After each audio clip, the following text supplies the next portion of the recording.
2018 Jeep Wrangler review. All new and all good, not just because it blends classic style with modern technologies, but because it can be equipped with a 2.0-liter turbocharged 4-cylinder engine with electric motor assist named eTorque, which Jeep apparently thinks sounds more badass than hybrid. It does, and it's just one of the many radical changes made to Jeep's most traditional truck, which has undergone its first full redesign in 11 years. Another is fitting aluminum body panels to a high-strength steel frame, reducing the Wrangler's weight by up to 200 pounds in the names of performance and efficiency. The boxy shape of the body makes it unmistakably Wrangler, but it's deceptively aerodynamic. A kinked grille, raked windshield and tapered greenhouse give it a relatively sleek look if you squint, despite that windshield being perfectly flat, so you can fold it down onto the hood to get closer to the great outdoors. It's all fronted by a keystone-shaped grille inspired by the legendary Jeep CJs, complete with round headlights encroaching into the outside slats. But now those lights are high-intensity LEDs with a strip bisecting them that adds a touchy edge to the Wrangler's timeless image. For most,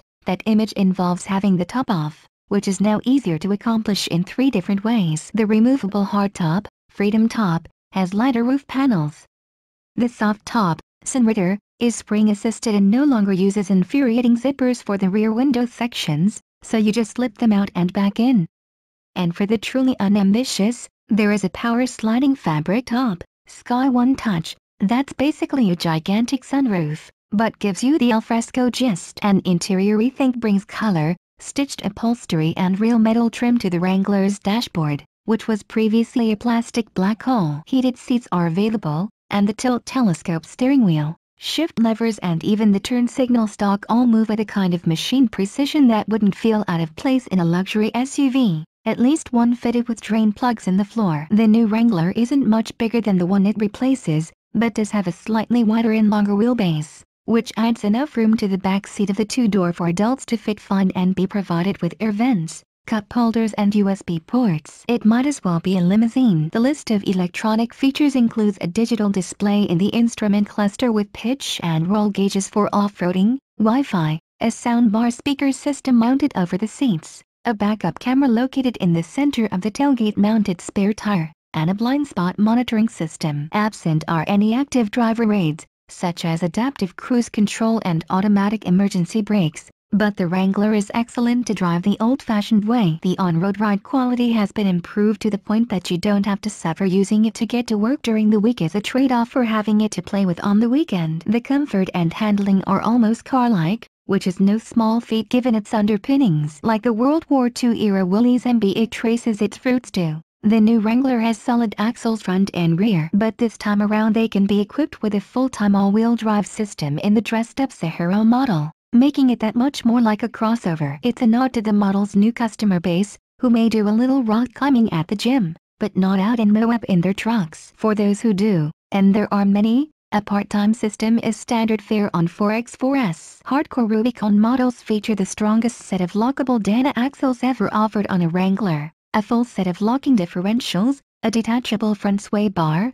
a vented hood, fenders mounted 2 inches higher than on the other models and a set of 33-inch tires that contribute to higher ground clearance, 10.8 inches, than the previous edition, which was hardly a lowrider. 4-door Wranglers make up the bulk of sales these days, so they'll hit showrooms first when deliveries begin early next year. The first batch will come with an updated version of the 3.6-liter V6 that has been the exclusive engine for the Wrangler over the past 6 years, and the choice of the 6-speed manual or 8-speed automatic transmission. The first diesel engine offered in the Wrangler in the US is slated for the 2019 model year, but the eTorque will arrive by next summer. It's worth the wait. The gas-electric power unit is rated at 270 horsepower and 295 pounds-ft of twist, the latter high water mark for the Wrangler, which can now wade through up to 30 inches of the wet stuff. By the way, so bring a towel. You can get it only with the automatic transmission, but enough people are already asking about a manual that the folks at Jeep say they're thinking about it. It's not the kind of hybrid that can provide pure and silent electric drive, but the AC motor is connected to the crankshaft via a belt that enables fuel-saving stop-start functionality and allows it to lend the engine a hand under acceleration. Stomp on the go pedal,